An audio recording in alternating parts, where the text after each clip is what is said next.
Hello and welcome to episode number 249 of the Armin Show podcast, where we have guests of various intellects, research, information, everything that adds to the human capacity. On this episode, we have Dr. Azra Raza, author of The First Cell, not sure if it shows up on the video, and The Human Cost of Pursuing Cancer to the Last. Welcome to the show. Thank you, Armin. This is a great thing. Now, you are a professor of medicine and director of the MDS Center at Columbia University in New York, Myelodysplastic syndrome. And you have been researching that and keeping a tissue repository from there from 2 years before I was born, which I found to be quite interesting. The whole time of my existence, you have been building a repository of patient data, which is pretty exciting. How did you get into the field of cancer treatment in the first place? I was born and raised in Karachi, Pakistan. Mm-hmm. And I don't know why, but somehow right from my childhood, I was very curious about nature. Mm-hmm. And one of the first things I got interested in was ants. I would, as a 4-year-old, be following them around, etc., and wanting to know things. And then once I could read, I started reading a lot of science early on, like evolutionary biology and embryology interested me particularly. And as I was growing up and going to college, I realized that even though I very much wanted to do a pure basic science PhD graduate work and do research, I realized that what attracted me was the human body. I wanted to do research related to cancer, particularly by the time I was 18. But the only way for me to study any science at a graduate level was to go to med school. And I started medical school by thinking, okay, I'm just going to finish my medicine and proceed abroad to do my PhD in the West somewhere, especially particularly interested in America, because this is the most affluent country in the world, number one, which can afford scientists who want to do research. And number two, because of the meritocracy culture that exists here, that a foreigner like me could come in, chit of a brown female getting up from Karachi, Pakistan, could come to America and compete for the same grants that citizens of the country are competing for. And this was a very beautiful thing for me. So this is how I got interested. I was very interested in cancer research. I wanted to come and do it. But then the only way to do it was through medicine in Pakistan. And what happened to me then was once I started medical school and saw my first patient, that was it. I knew that I could never do anything else but try to do research to decrease the sorrow and pain and anguish of patients. Mm-hmm. How detailed is the memory of that first patient that you had? Very detailed, actually, surprisingly, and it was a patient woman who presented with anemia and ended up having a myeloid disease, which I ended up studying. It could have been anyone. Imagine if it was a different one, that could have been a different trajectory. Although I knew I wanted to study liquid cancers rather than solid tumors, just because of the ease of studying them. You can just go and draw blood and you have leukemia cells, whereas if you have a lung cancer or pancreatic cancer you want to study, you take it out once and that's it. Right. A completely separate category there. That's pretty cool. And then, so that led into how soon after you started, by the way, connected to that initial patient, did you start collecting a repository of tissues from which now has more than 50,000 samples from patients with this condition? How soon after that did you start that repository? I landed in America right after graduating from med school in 1977. And before I could even do my residency, there was a 6-month gap. I landed in January. My residency wasn't going to start till July 1st, but I was not someone who could sit at home and twiddle my thumbs. So I basically started begging everyone to allow me to do something. And my sister, who was at Roswell Park Cancer Institute, she had been through their pediatric oncology wards, asked her boss, her chief, whether her younger sister could also come and work there. And he told her, if she's half as good as you, she can come. And that's how I started. 6 months before I started my residency, I started working at Roswell Park. So from 1977 onwards, I was already studying acute myeloid leukemia and treating patients. But at that time, I was learning the science part, learning how to do various technologies, becoming at home with them. Did my residency fellowship, came back to Roswell Park Cancer Institute as a full-time person in Buffalo, New York. And I started studying acute myeloid leukemia most seriously by 1980. By 1984, it was clear to me that this disease is so complicated, acute myeloid leukemia. In my lifetime, we will not be able to find a cure. And so that's when I decided the best way to deal with this situation is try to catch it early and intercept before it becomes this end stage monstrosity, which is completely uncontrollable. And so there are patients who have a period of what we call pre-leukemic syndrome. They're called myelodysplastic syndromes. And that's where I focused my attention in 1984 on studying the pre-leukemia and follow these patients through the natural history of the disease as they develop acute myeloid leukemia. So from 1977, when I landed here, to 1984, when I first started to save samples on my patients. Why? Because had I gone to school in this country, at that point, I would have tried to make a mouse model. But I was a sort of innocent immigrant who didn't know any better, I trusted my intuition and instinct rather than go by tradition and custom. And my instinct was, if I'm going to study this disease, I should save the cells from patients. Mm-hmm. One thing, just to cut in there, you mentioned mouse models. In part of the book, you said how they're not useful for studying cancer treatment, but they've been done because there's so much investment for a long time in mouse models, and it's been thought to be useful. How unuseful are they for cancer treatment? And are there other things like mouse research that are currently done that are not useful in 2020, but are just lagging from things like in 1995? I want to start by answering this question by first saying that I'm very touched that you began by asking me about my tissue repository. Nobody takes an interest in it. And although I think that it is my most important contribution, if it's going to be me, is this collection of tissue. And secondly, I'm also very impressed that you have made that distinction when you asked me the question about utility of mouse models between their usefulness as drug development models versus as studying pure biology. And the answer is that, of course, and all animal models are extremely important for studying basic phenomena, how genes act, mechanisms of action of drugs, etc. But they're not very good in one area, which is we cannot create an artificial tumor in an animal by killing its own immune system and then treating it with some drugs in the animal and seeing a response and then having any confidence that this same exact scenario can now be transported and extrapolated to humans. That's where they're useless. Mm-hmm. That makes sense. Now I got to go back to that tissue repository. The main thing that came to my mind is what value has it brought to you along the way and to today to have the repository? And are there other fields where similar repositories are being collected where it's valuable as well? Thank you.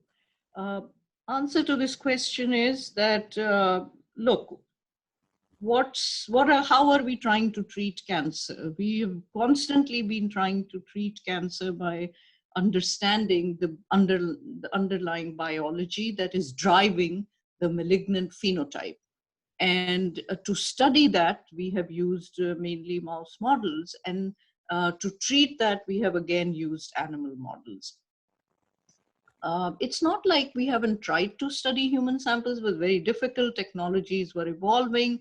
And eventually we did have the whole entire human genome sequence. That was about 20 years ago. And since then, we have sequenced, large groups have sequenced a number of tumors, but so far none have resulted really in any dramatic development of new therapies, because we are still depending upon using the surgery, chemotherapy, radiation therapy, what I lovingly call the Slash. um, and that's so. Where are, after hundreds of billions of dollars, where are all the new drugs that were promised? And when you ask me what is the utility of the tissue repository, I want to point to you this a paper that was published in Nature, along with, this is the editorial, and they were accompanying this were 6 major scientific publications. What did they show? You know, Armin, the way we have looked at the genome of tumors is that we go in and sequence all the DNA that constitutes the genes, but that DNA only makes up 2% of the whole DNA. So 98% of the DNA we never sequence. We only sequence the genes, the exons, which together is called the exome. So we mostly perform exome sequencing. Right. For the first time, and this is 750 institutions across the world from 4 continents studied 2,600 tumor samples from 38 different cancers for whole genome sequencing. That is 100% of their DNA has been sequenced. This is a tremendous effort, costing, I'm sure, billions of dollars across 4 continents, and must have taken at least 10 years to do it. Their conclusion after all this is they found very important things. For example, 95% of cancers ended up showing mutations in their somewhere in the genes. Number 2, there were 4 to 5 what we call driver mutations, which are driving the main malignant phenotype. But most important, their conclusion is here. The future of cancer genomics lies in the clinic. Why do they say this future? Because when they sequence these 2,600 samples from 750 institutions, they have 2,600 samples of tumors from 38 cancers and 0 clinical data. Oh. Compare this now to my tissue repository, where I have thousands of patients from the same disease, not 38 cancers, same disease, thousands of samples, with every bit of clinical, morphologic, pathologic, genetic, all kinds of information available on them, patients studied serially. So let's say I have 5,000 unique patients. Not a single cell has come from a different physician or oncologist.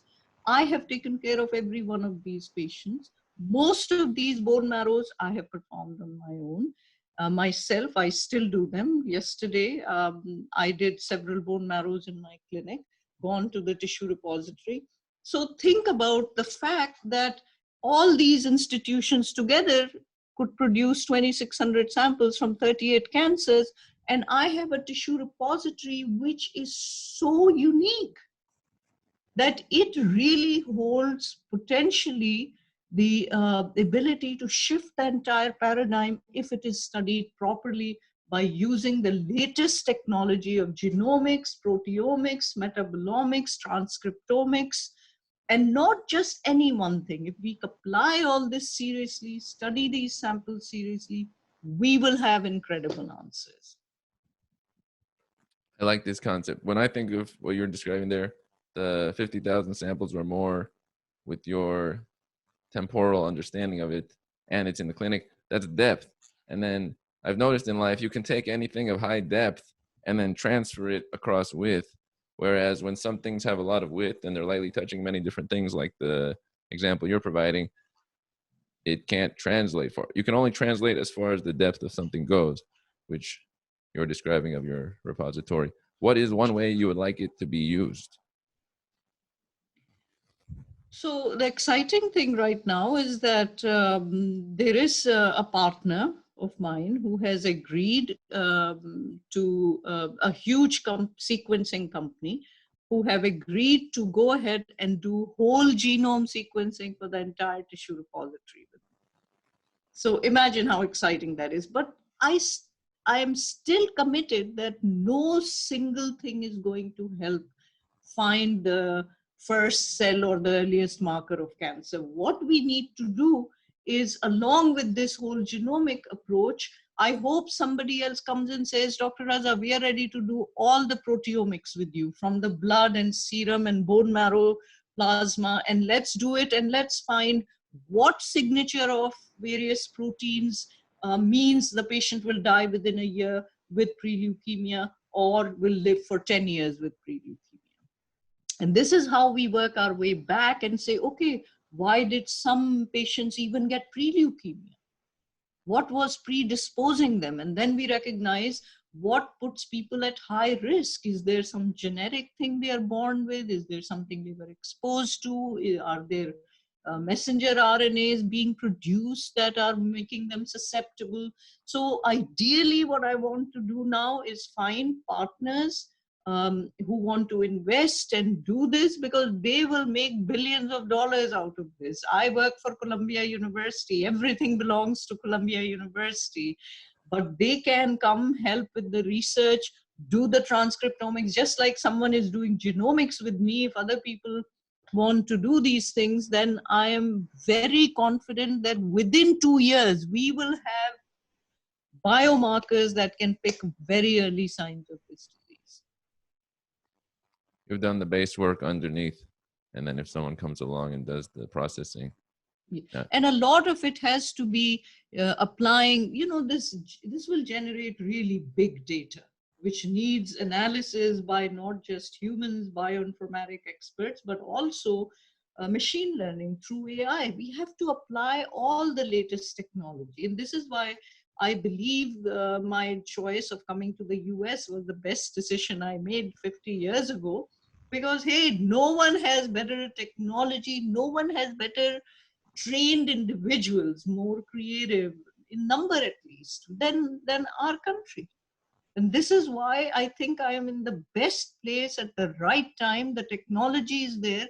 Many people ask me, Dr. Raza, why should we support your research and not give money to American Cancer Society? My answer is, where is the tissue of American Cancer Society? I am the only one who has the samples. No one else can say that. I'm 100% with this concept. I've talked about this in different categories. When you're the person who is touching reality in that category more than anybody, let's say, that's it. There's no greater source. Everybody else is secondhand compared to that. Yeah, I put a lot of value on what you're describing there. When you're the source. If you're the person who talks to 10,000 people in public on a regular basis, you know that city better than other people in that area. Armin, I have actually 3 bits of credentials. Number 1 is that I am an oncologist who sees 30 to 40 cancer patients every week. Since the last 40 years, I've been doing this. So it's not as if I don't understand the anguish that patients are going through. What is driving me is just that anguish. The whole book I wrote is to bring the patient back front and center into these kinds of conversations, that we have to stop, at least as far as cancer is concerned, we have to, everything we do to study any kind of aspect of cancer should be directed towards reducing the suffering and pain of patients. Knowledge for knowledge's sake is great, but here we have a serious issue about patients. So number 1, I'm an oncologist. Number 2, I've had a well-funded basic research lab all these years. I have some of the smartest scientists working with me. And we publish constantly in the highest profile journals. But is that what I really need? Another paper in Nature or New England Journal of Medicine? For God's sake, no, I have hundreds of papers and publications all over. I'm not trying to be modest, but just trying to bring this back to reality, that what matters is not yet another publication, but rather Why am I still treating my acute leukemia patients with the same two drugs combination called 7 and 3, 7 days of one, 3 days of another, today in 2020 that I was using in 1977? So that's the second thing. I'm an oncologist, I'm a researcher, and my third distinction rather is that I'm a cancer widow. Yeah. So I have experienced this scourge from both sides of the bed, as a caregiver and as somebody who is treating the disease. Right. A lot of passion has been imparted on you and then through you on what you have done for multiple decades. What is the biggest pushback you have towards this goal? Is it finding the right people? Is it the societal or medical field response? What's the biggest pushback? I have to say that I've not experienced any pushback as such, but the culture has evolved in our field, which has, as you know, this kind of spiraling down effect where they keep becoming more and more reductionist. So if you think about what causes cancer, it's something hereditary, it's something in the environment. Is it a pathogen, some kind of infectious organ? 90% of the time almost it's idiopathic. We have no idea what it's about. But if scientists combine all of these things, all these causes, they bring it to the reductionist level where they say, look, whatever the cause, whether it's environment or a pathogen or a familial cancer, in the end, something is wrong with the genes that are inside the cell and are malfunctioning and forcing the cell to misbehave. So let's look at the genes. Then the question came up, is it one gene that's wrong? Wow, that would be great. One gene, one cancer, one magic bullet, cured, boom. Or is it many genes? So we studied genes and we found that for a couple of cancers, indeed, it was one gene, chronic myelocytic leukemia, acute promyelocytic leukemia. And these two diseases are now cured. They were deadly when I was in training, and today they're curable with just pills. And so, yes, that worked, but unfortunately for all other cancers, it turned out that there were hundreds of genes that are mutated. And now this particular study shows at least 4 to 5 driver genes in every cancer. So should we now try to make a map of these genes? And so scientists have been proceeding very methodically, doing all these things over the last 4 decades. And we have made tremendous advances. They have made tremendous advances.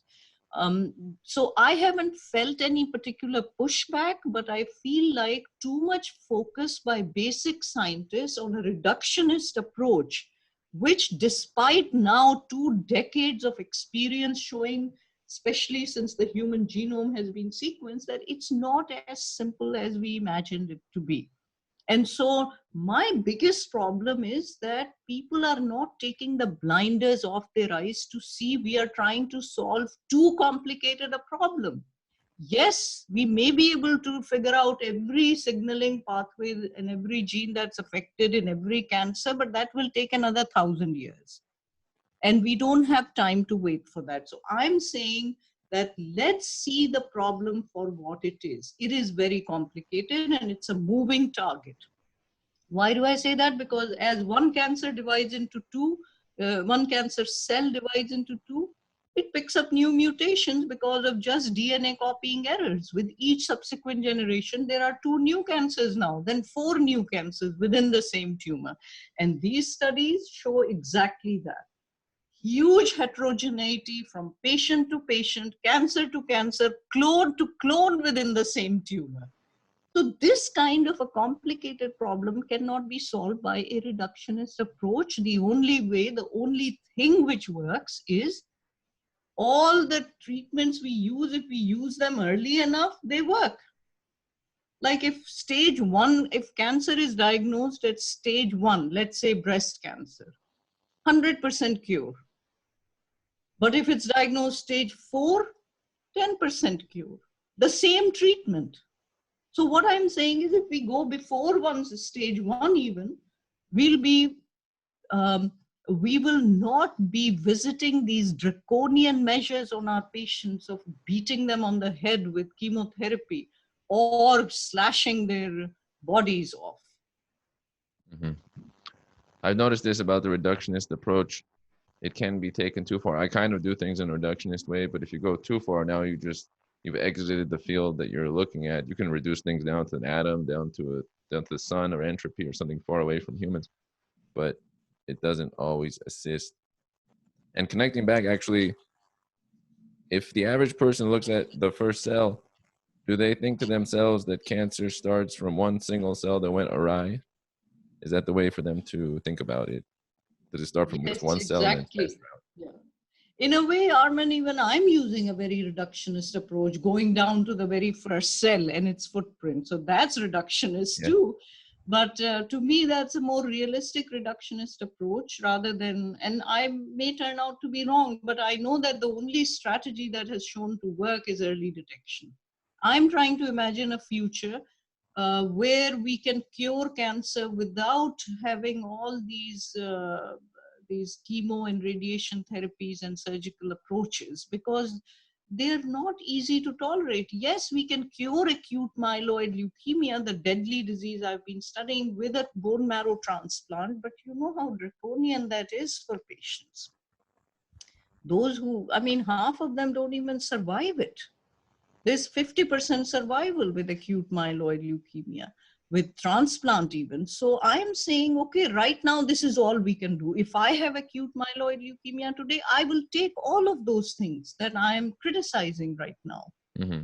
But I'm trying to imagine a better future for future patients. And where will that be? That begins exactly with what you said. Cancer starts with one cell. Why don't we go back to that one cell and even try to go before that and see what are the disease perturbations, disease related perturbations, or what genetic or environmental influences make people develop even that first cell, and can we try to just prevent it or catch it so early that we don't need all these aggressive treatments. Mm-hmm. I always relate things back to life, and most things in life, the first time it shows up, you can calmly handle it. Second time, calmly.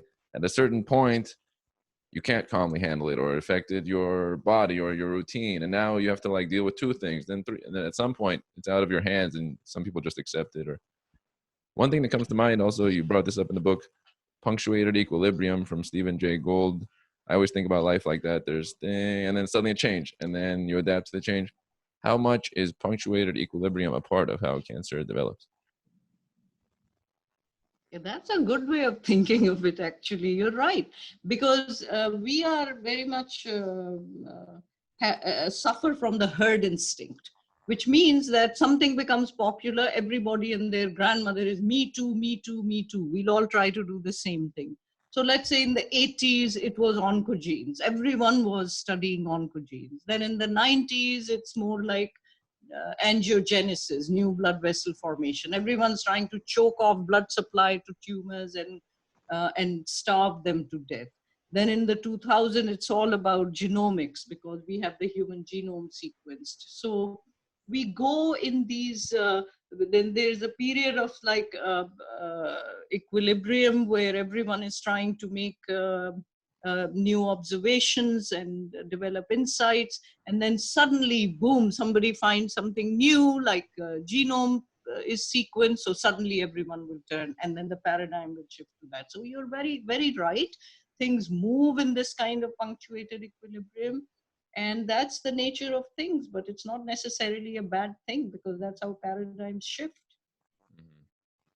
Yeah, it's always like smooth, a lot of progression, like expansion period and then consolidation. So like new thing, expansion, all this effort towards it, and then it's consolidated, and then the next thing, boom, and then that's our way of kind of progressing. I look at things a little bit like that. For the average person today that has the average person that gets, they have a cancer diagnosis, what is their likelihood of treatment? Just the generic, right in the middle, average person is found to have cancer. What's their chances today?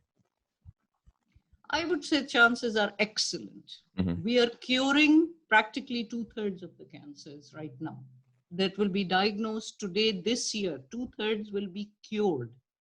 And that is something unbelievably good.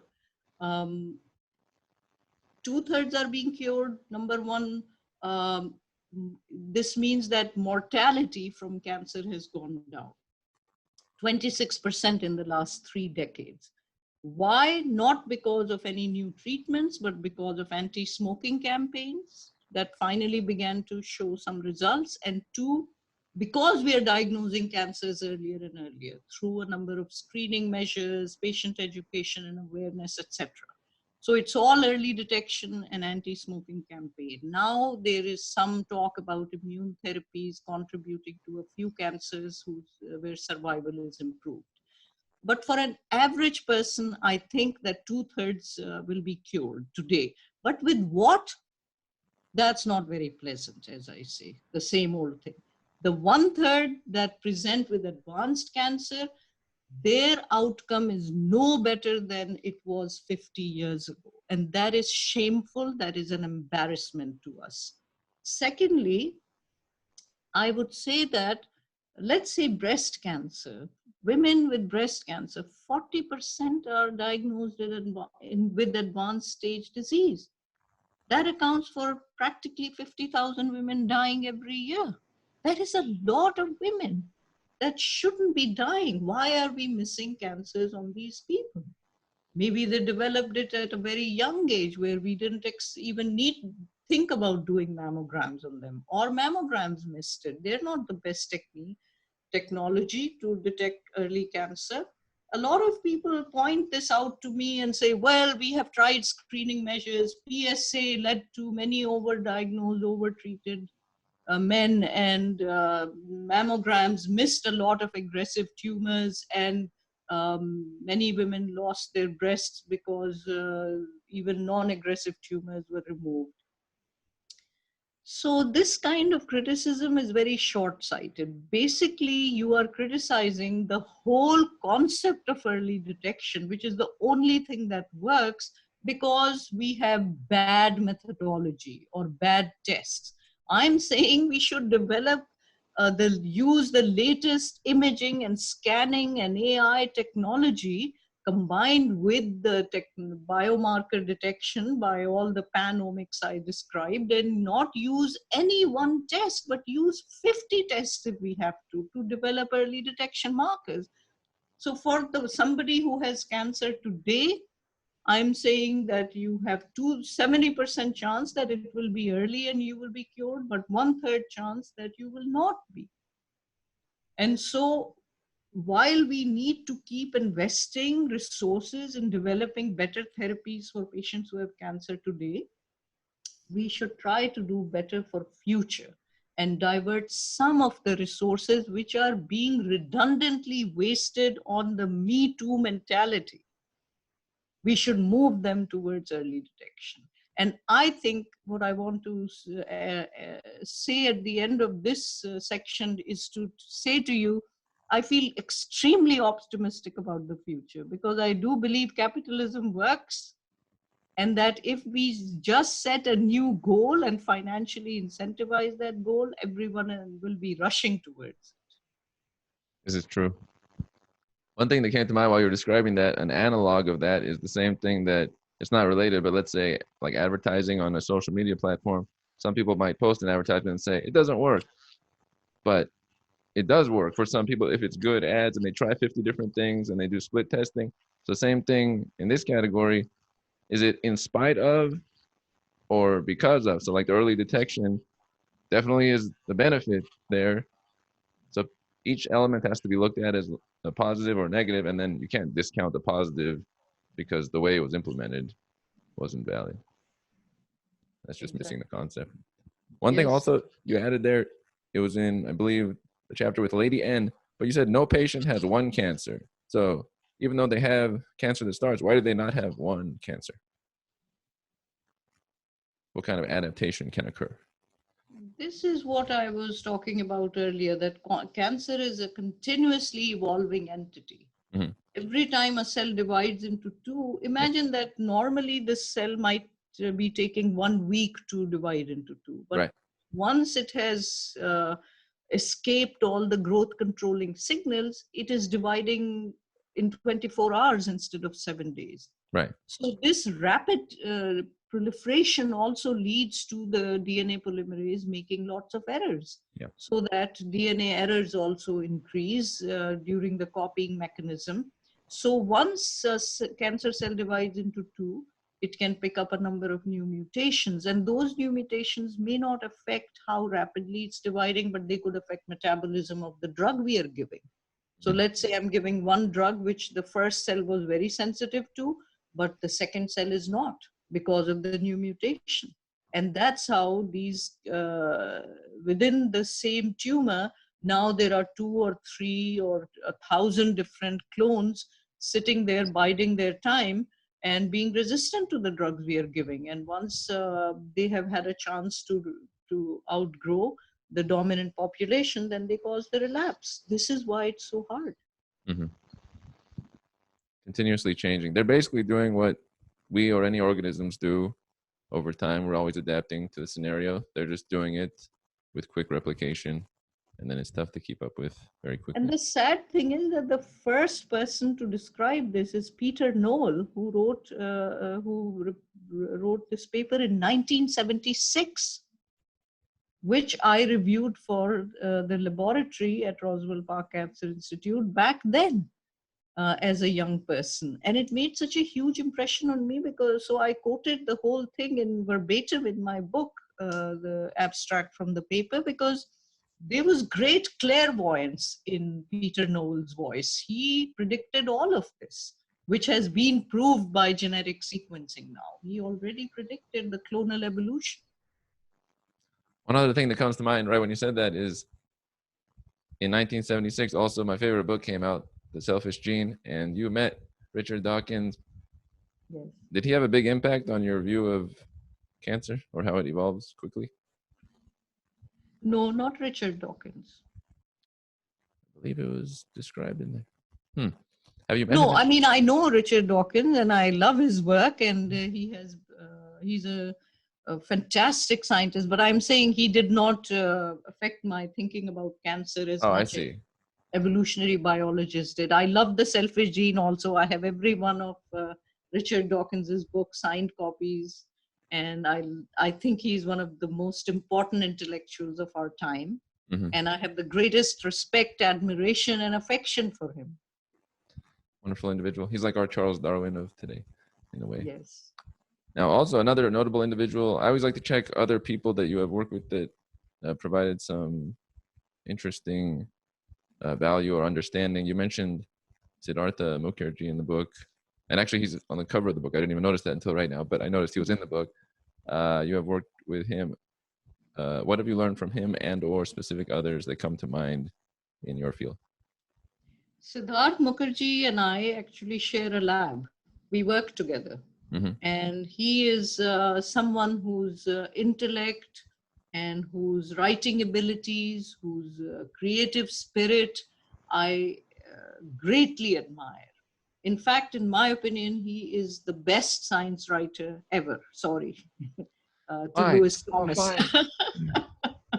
I think Sid Mukherjee is a phenomenon that burst onto the stage at a young age, 10, 11 years ago now, and has reached the stratosphere of fame as he should have because of his thoughtful and extremely intelligent analysis of the cancer paradigm. No one can write like him, no one has a grasp of history like him, and no one can put together and synthesize a story like he does. So what I've learned from Sid in terms of science is many people just take him as a historian, but let me tell you, he's one of the most original thinkers we have in cancer today. And he is coming up with new cell therapies that are totally dramatic. But one of the things he showed earlier on is that if you tinker with the microenvironment in which the cells are growing, you just change, let's say you delete a gene of interest from the microenvironment cells, and then the cells which are living in that microenvironment change their behavior and can become malignant and develop a leukemia phenotype. So talk is cheap. A lot of us had been saying that the seed is affected by the soil, but Siddhartha Mukherjee is one of the first people to actually show that very clearly by deleting a gene and showing. Mm. So what I've learned from Sid is so many things, not just learned, but I continuously learn from him because we are in touch every day, of course, Mm-hmm. as we work together. He did a good job of making the title of his book, The Emperor of All Maladies. It makes it like a battle, and there's like a hierarchy, and this is the one, which it is actually, but it translates to a larger demographic that think of things in that way versus just looking at some sort of chart. It's more Yeah, and he is a big supporter of my thinking, my ideas, the first cell. He's a big supporter of the book, and in fact, the first official function that I had for the book reading back in October of last year, one of the first things Sid Mukherjee said was, "So Azra, you've written a book saying the emperor has no clothes." pretty good. Makes sense. Yes. It's true. Somebody else has called me the whistleblower of cancer also. There has to be somebody, the pioneer, that goes over the hill, and they get cowboy runs over the hill and they get arrows shot at them, but somebody's got to be in front. Try taking a risk. I value it a lot. Taking a risk is very valuable. One thing I always like to add in closing is, how would you describe a message you would like to let all people know about cancer or your research? A couple of sentences that might describe your view of what you would want them to know. First, I want everybody to know that the future is looking very, very bright because of hundreds of thousands of researchers devoting their lives to study this disease and to be dedicated to, at all costs, improving the outcome for patients. So that's something that's very helpful. Second, the technology that we have developed is unbelievable. We are just waiting now to apply that technology, and that will give us the tipping point where all will suddenly be light. And so those are my very important messages. But the most important message I want to leave everybody with is that somehow an illusion has been created in the public that great and fantastic and magical things have happened in cancer treatment, and that it's advanced so much. And I want the public to be educated, to be aware of the reality, which is that no new drugs basically have shifted the paradigm, except for very rare cancers for a few thousand patients out of the 1.7 million who will be diagnosed in a year. And that I don't think is shifting a paradigm. I think for the vast majority of patients, we are still using the chemotherapy, radiation therapy, and surgery. And I think the fear that patients feel is real, because if they're diagnosed with cancer, either it's a death sentence or it's horrible torture for many, many months to come. Neither is a very attractive option to take. So I think that public has to become aware of what it is when they read headlines like fantastic new immune treatment curing pancreatic cancer. They must read the fine print which says in mice. Right. The details are very relevant. It has to be connected to us, or it's just a headline or some sort of sensational story. Wonderful to have had you on this episode number 249 of the Armin Show, and all the information you have brought to us. Thank you for having me, Armin. Can I end with a short poem for you? Yes, that would be great. This is what we've been wanting. I would like to hear it. Surgeons must be careful when they test their knife. Underneath their fine incisions rests the culprit, life. That is gold right there. And we will close on this wonderful poem that tells us what a clear message. Glad to have had you on. Thank you very much for having me.